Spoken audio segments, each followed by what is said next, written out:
प्रसन्नता है उसे हर एक के सामने मत कहो, हर एक के सामने मत कहो। लोगों को बुरा लगता है। लोगों को बुरा नहीं लगेगा तो अच्छा भी नहीं लगेगा। सही बात है, बुरा भी लगेगा तो अच्छा भी नहीं लगेगा। राम गए बन प्राण न जाहि, केहि हित लागे रहे तन माही। वो महिला बोली कि डॉक्टर साहब आप हमको कविता लिखना सिखा सकते हैं?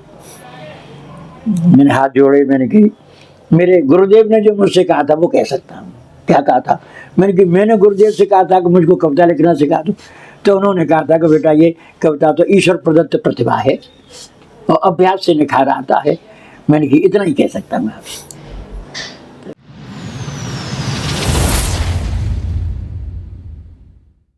सो गाइस, कैसे हैं आप सभी लोग? आज आनंद की बातों शो में आप सभी का फिर से स्वागत है। आज हमारे साथ आ चुके हैं डॉक्टर ब्रज बिहारी लाल बिरजू, जो कि आगरा की एक जानी मानी नहीं बल्कि पूरे विश्व में एक जानी मानी हस्ती है। जहां पर भी संगीत और नाट्य का कार्यक्रम आपको देखने को मिलता है, वहां पर सबसे पहले एक ही नाम गूंजता है, डॉक्टर बिरजू जी। तो आइए इनसे मिलकर जानते हैं इनके बारे में। मुझे बड़ी प्रसन्नता है कि आज जिस वातावरण में हम विविधता का दर्शन कर रहे हैं, हर क्षेत्र में विविधता है और नई पीढ़ी के उभरते हुए सितारे अनंत जी के साथ बैठ कर के मुझे ऐसा लग रहा है कि जो आगरा की प्रतिभाएं हैं, जो आगरा की विरासत को सहेजे हुए हैं, उनके संबंध में जानकारी जुटाना और उसको समाज के स्तर पर उसको प्रचार प्रसार करके और उसका संवर्धन करना, ये बड़ा अच्छा कार्य करने जा रहे हैं। तो बताइए अनंत जी। तो सबसे पहले आप ये बताएं, आपका जो जन्म है, आपका जो जन्म स्थान है, आपकी क्या शिक्षा रही है, इन लोगों को पता चलना चाहिए कि जो व्यक्तित्व एक नाट्य और संगीत के बीच में रहता है, उसका क्या शिक्षा से संबंध रहा होता है। पहले जन्म उत्तर प्रदेश के आगरा जिले में अटूस गांव में हुआ, जो रेलवे स्टेशन बिठपुरी से 5 किलोमीटर उत्तर पश्चिम में है। एक संभ्रांत स्वर्णकार परिवार में मेरा जन्म हुआ। मेरे पूज्य पिताश्री का नाम श्री प्रहलाद सिंह भगत जी, जो अपने नाम और स्वभाव के अनुसार कार्यकुशल थे और ईमानदारी के लिए विख्यात थे। मेरी पूज्य माता जी श्रीमती अमरती देवी, जो लोकगीतों को बड़े मनोयोग से भगवान के भजनों को गाती थी। बचपन में मुझे अपनी गोद में बिठा करके वो जो गाती थी, तो प्रारंभ से ही मेरे रोम रोम में संगीत का स्मरण हुआ है। बचपन से ही हुआ है। आपकी माता जी संगीत सुनाया करती थी और अपनी गोदी में लेके मुझे सुनाती थी, तो मेरे शरीर का रोम रोम उससे प्रभावित होता था। मुझे बचपन से ही कविता का और संगीत का शौक लगा। उस समय देहाती क्षेत्रों में नौटंकी और रामलीला का प्रचलन बहुत था, तो उनके छंद मुझे पसंद थे, मैं उनको दोहराया करता था। अच्छा, बचपन से ही गांव में कक्षा 5 तक शिक्षा पाई। अटूस गांव हाँ, प्राइमरी विद्यालय में कक्षा 5 तक शिक्षा पाई। फिर कक्षा 6 से 10 तक राजा बलवंत सिंह इंटर कॉलेज की बिठपुरी शाखा में शिक्षण प्राप्त किया और इसके बाद इंटरमीडिएट में रतनमणि जैन इंटर कॉलेज में, जो लोहा मंडी वाला है, उसमें साइंस और गणित लेकर के शिक्षण कार्य मैंने प्रारंभ किया। तो फर्स्ट ईयर तो पास हो गया, लेकिन इंटर में जा कर के मैं अनुत्तीर्ण हो गया, फेल हो गए मतलब। और हाँ, मैंने फिर घर पूज्य पिताजी से कहा कि मेरी रुचि इसमें नहीं है। तो फिर बलवंत विद्यापीठ रूरल इंस्टीट्यूट बिठपुरी में 3 साल का कोर्स था, RSD, rural services diploma, and it was equivalent to graduation, awarded by National Council Delhi, Ministry of Home and External Affairs। उसका 3 साल का कोर्स करके मैंने B.Ed किया मेन कॉलेज से, और 1972 में मेरी नौकरी लग गई DAV इंटर कॉलेज कुंडोल में, मेरी एक शिक्षक के रूप में नौकरी लग गई। अच्छा, 1972 में? 1972 में। उस समय क्या तनख्वाह थी आपकी? 1972 में जब मेरी नौकरी लगी तो उस समय 2 सितंबर को नौकरी लगी थी, तो मुझे 29 दिन का वेतन मिला था। 29 दिन का वेतन मिला था? 29 दिन का मिला था। 187 रुपये कुछ पैसे मिले थे। 187 रुपये कुछ पैसे? और वो मैंने पूज्य माता जी को दिए, उनके चरण छुए। पिताजी को देकर के माता जी ने कहा कि कुछ ऐसी निशानी बना दो, मेरे बेटे की पहली तनख्वाह है तो जीवन भर में अपनी छाती से लगा के रखूं। तो पूज्य पिताजी ने एक पेंडल बनाया सोने का। माता जी की 1.5 तोले की जंजीर थी, 14.5 आने भर का पेंडल बना। उसको ग्राम में कन्वर्ट करेंगे तो कितने का हो जाएगा? उसको ग्राम में करेंगे तो वो लगभग 10 ग्राम के करीब। तो 10 ग्राम के करीब। हाँ। और वो मेरी पूज्य माता जी ने पहना, और 1999 में मेरी पूज्य माता जी का शरीर पूरा हो गया। वो चलते समय दे गई, बेटा इसको संभाल के रखना। वो मैंने अपनी पत्नी को दिया, तो पत्नी ने हमारे बेटे की जो ब्याह पे पत्नी जब आई तो मुंह दिखाई में उसको वो दिया। अच्छा। उसमें सोने की जंजीर डाल करके और नीचे कुंदे लगवा के उसको सजा करके लॉकेट बना के दे दिया। वो धरोहर उनके हाथ की है। सही बात है। और इधर एक शिक्षक के रूप में मैंने MA हिंदी में किया, MA संस्कृत में किया, हिंदी में शोध कार्य किया। आधुनिक ब्रज भाषा काव्य में सांस्कृतिक एवं राष्ट्रीय चेतना। मेरे परमादरणीय गुरुदेव डॉक्टर खुशीराम शर्मा जी आगरा कॉलेज में थे, प्रवाचक थे, उनके सानिध्य में, उनके निर्देशन में किया। और मेरा वाइवा लेने के लिए परमादरणीय पद्मश्री डॉक्टर श्याम सिंह शशि आई थी। अच्छा। और उन्होंने प्रसन्न होकर मुझसे कहा था कि बेटा आपका वाइवा लेने नहीं आया, आपको PhD प्रदान करने आया। अच्छा, PhD देने के लिए? PhD का देने के लिए। फिर इधर प्राय संगीत समिति से और उसमें किया, संगीत में प्रभाकर किया। इस बीच में मेरा और जगह भी नंबर आया सरकारी नौकरियों में। पिताजी बोले कि ये नौकरी ईमानदारी की है, इसे करो, शिक्षक वाली। इस बीच में संगीत का और कविता का शौक प्रारंभ से था, वो चलता रहा। कुछ परम पूज्य गुरुदेव डॉक्टर चंदन लाल पाराशर जी, जिन्होंने इंटर में मुझे पढ़ाया था, इसके बाद फिर कविता का वरदान दिया उन्होंने। और 1967 में पहला खंड काव्य लिखा था, गुरु भक्ति। आपने लिखा था? गुरु भक्ति। हाँ। महाभारत का जो शांति पर्व है उसमें पढ़ा था। गुरुजी को मैं दिखाया तो बोले बेटा ये तुम खंड काव्य लिख के लाए हो। अच्छा। तो मैंने कहा आपके चरणों की कृपा है, वो खंड काव्य हो गया।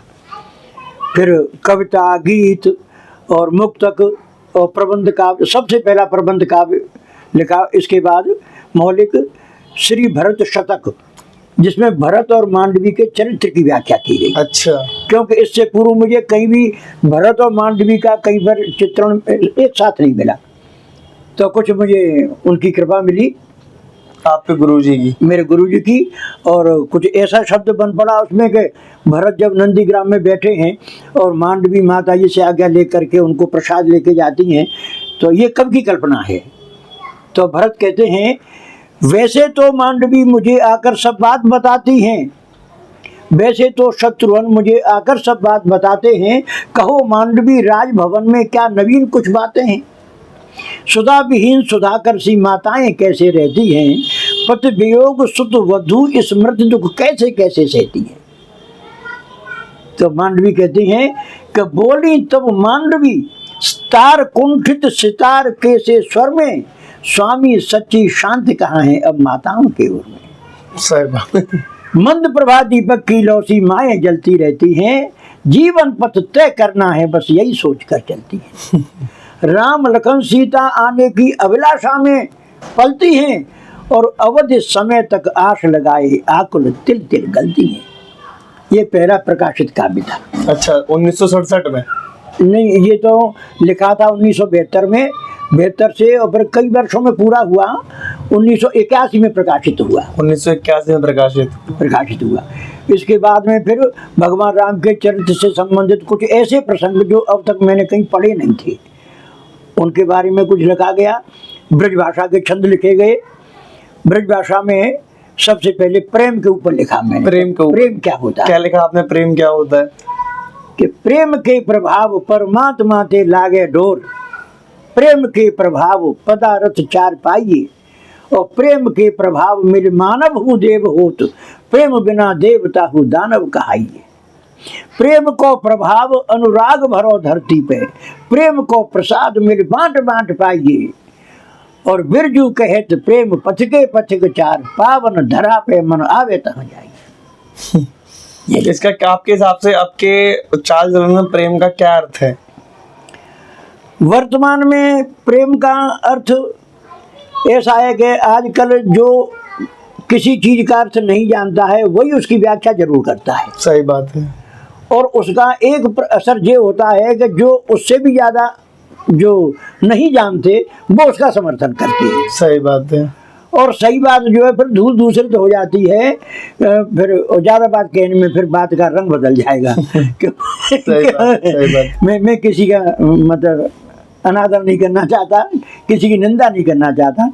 एक ही बात कहना चाहूँगा, हमारे जीवन का जो सच्चा रस है, वैसे तो 8-10 पुस्तकें प्रकाशित हैं अब तक, और महाराज भर्तृहरि का जो नीति शतक, श्रृंगार शतक, वैराग्य शतक, उन तीनों के 324 संस्कृत की जो छंद हैं उनका त्रिवेणी शतक के नाम से प्रकाशन हो गया है। महाकवि कालिदास का रघुवंशम 19 सर्ग का महाकाव्य गुरुदेव के आशीर्वाद से वो पूरा जो है छंदबद्ध हो चुका है रोला छंद में। अच्छा। हाँ, और उनका मालविकाग्नि मित्रम जो संस्कृत का नाटक है प्रसिद्ध, वो 5 अंकों में है, उसको 5 सर्गों में कविता का रूप दिया गया है। और श्रीमद् भगवद गीता का 18 अध्याय जो है उनको रोला छंद में निरूपित करने का इस दास को अवसर मिला है। और ब्रज भाषा में ब्रज की रानी ठकुरानी राधा रानी जी के चरणों में कुछ पुष्प अर्पित किए हैं।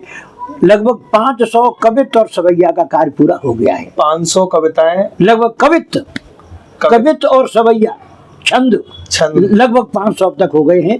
भगवान कृष्ण और राधा रानी के बचपन से लेके अब तक की लीला, इस समय द्वारका में उनकी लीला चल रही है, वहां तक प्रसंग आ गया है। अच्छा, वहां तक आ गया है। उसका एक छंद सुनाता हूँ। सुनाइए। इस छंद में राधा और श्याम, ये छंद के आगे पीछे हर चरण में आएंगे। थोड़ा मुझे संगीत का भी शौक है तो मैं चाहूंगा इसको सस्वर सुनाऊं। हाँ। राधिका ही में श्याम समाए, श्याम के ही समाई है राधा, राधिका नाम सो रीझत श्याम जू, श्याम के नाम रिझाई है राधा, राधिका कान सुनी स्वर माधुरी, बांसुरी तेरी बुलाई है राधा, राधिका श्याम है मोहिनी मोहन, श्याम की प्रेम सगाई है राधा, राधिका श्याम है मोहिनी मोहन, श्याम की प्रेम सगाई है राधा। उनकी कृपा से जैसा जो कुछ बन पड़ता है। जून 2010 तक सेवा कार्य किया, उसके बाद सेवा निवृत्ति हुई। अब मेरे जीवन का उद्देश्य केवल कविता और संगीत यही है। भगवान की कृपा है, सरकार मेरा ध्यान रखती है, मुझे पर्याप्त दे देती है मेरे खर्चे पानी के लायक।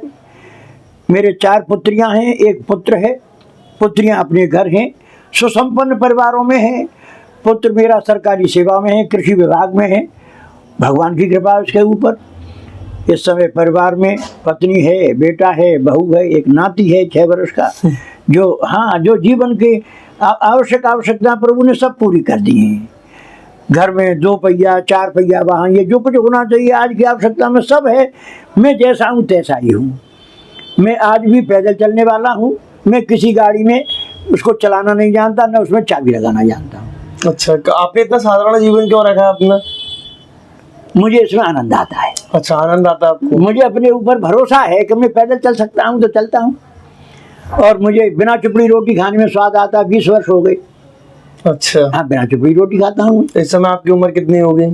इस समय 75 वर्ष की अवस्था में। 75 वर्ष की अवस्था है। हाँ। तो आप शाम को खाना खाते हैं? दोपहर को 2 रोटी खाता हूँ, 2 रोटी शाम को खाता हूँ। सुबह तो दूध में पत्ती डाल के थोड़ा सा ले लेता हूँ, या दूध में हरी हल्दी डाल के ले लेता हूँ। नाश्ता वगैरह मैं नहीं करता कुछ सवेरे। अच्छा। हाँ, स्नान के बाद थोड़ा नित्य कर्म करके जब जोर से भूख लगती तो भोजन ही करता हूँ। भोजन नहीं करते हैं? भोजन ही करता हूँ। सायंकाल सीताराम मंदिर में चला जाता हूँ। अजीता के नगला में ऐतिहासिक मंदिर है, कम से कम 2 शताब्दी पूर्व का है। अच्छा। सीताराम मंदिर बड़ा भव्य मंदिर है। ठाकुर जी बुला लेते हैं। आरती के बाद में भजन कीर्तन होता है, घंटे 1.5 घंटे। वो सेवा मेरे जिम्मेदारी पे हारमोनियम बजा करके, और मेरे साथ के कुछ बुजुर्ग लोग भी बैठते हैं। तो ऐसा लगता है प्रभु ने इस लायक बनाया हुआ है। चला आता हूँ, लौट के आता हूँ 9 बजे करीब, फिर रात को भोजन करता हूँ। तो आपका मन नहीं भरता है इस संगीत और ये नाट्य से? नहीं, इससे मन नहीं भाई। ये भूख मेरी निरंतर बढ़ती जाती है, दिन भर दिन। हाँ, दिन पर दिन बढ़ती जाती है। आज भी भगवान की कृपा से है। और जो मैं अपने युवावस्था में जहाँ हारमोनियम के स्वरों पे गाता था, वहाँ से एक स्वर आगे गाने की हिम्मत रखता हूँ। और मेरे गुरुदेव का आशीर्वाद है। परमादरणीय पूज्य गुरुदेव श्री महादेव विनायक गुणे बिजपुरी कॉलेज में उन्होंने मुझे मराठी और म्यूजिक 2 विषय पढ़ाए थे। अच्छा। तो हाँ, उनका आशीर्वाद है। उन्होंने जो मुझे नियम बताया था उसका पालन करता हूँ।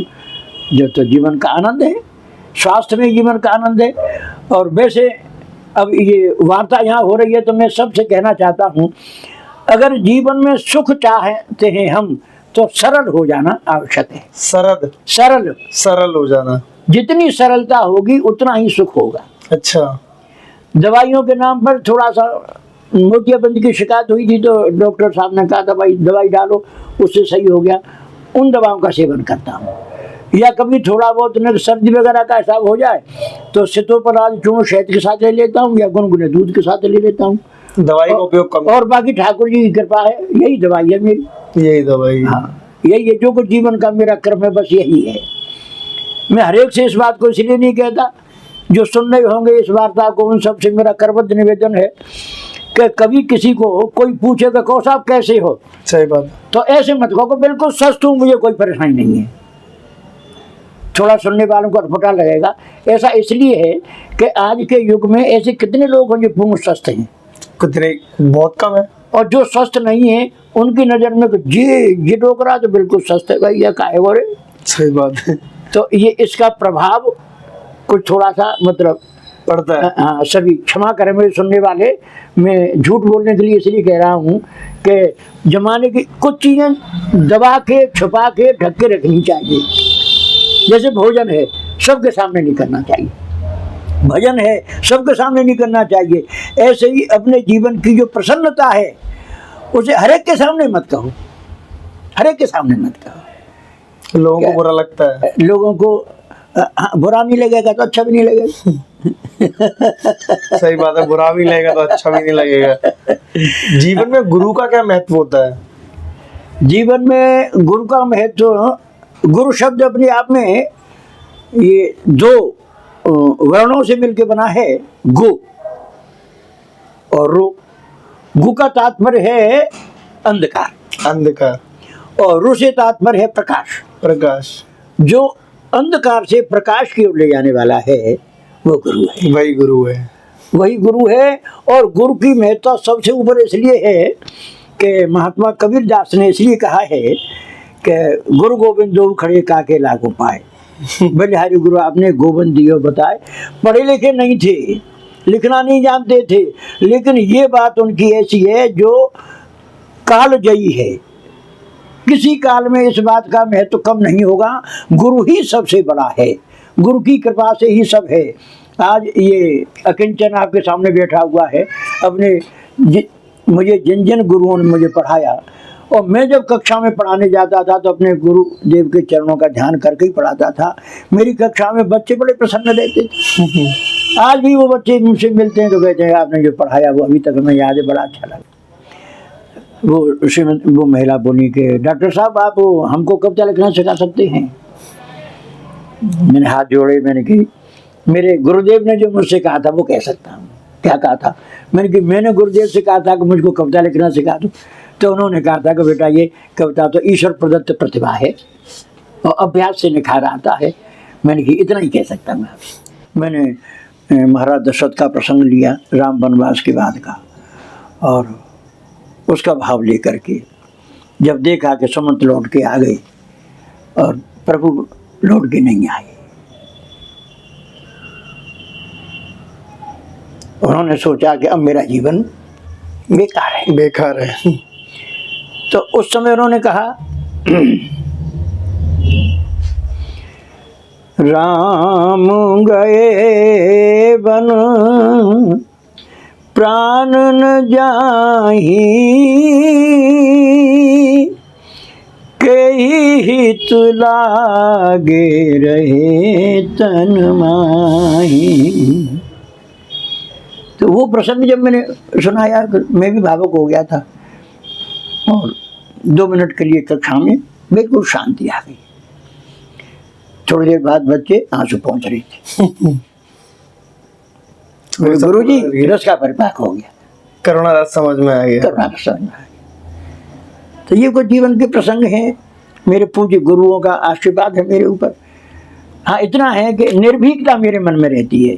कहीं पर भी मुझे आप बुलाएं, किसी कार्यक्रम में बुलाएं, किसी अचानक मुझसे कह दें कि इस कार्यक्रम में आपको ये बोलना है, गर्व गुमान की बात नहीं है।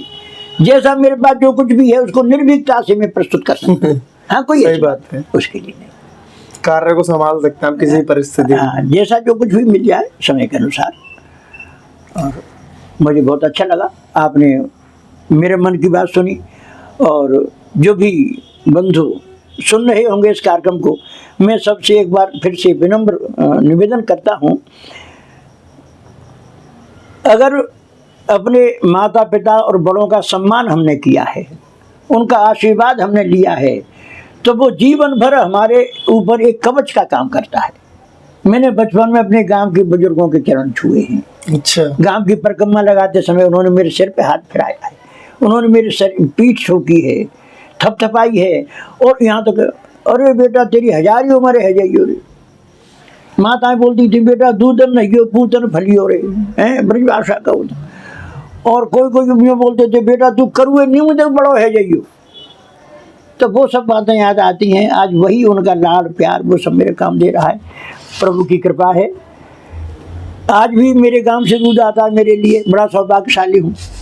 मेरे गांव से शुद्ध दूध आता है, वो मेरे लिए अलग कैन में दूध लेके आते हैं बिना पानी मिला हुआ।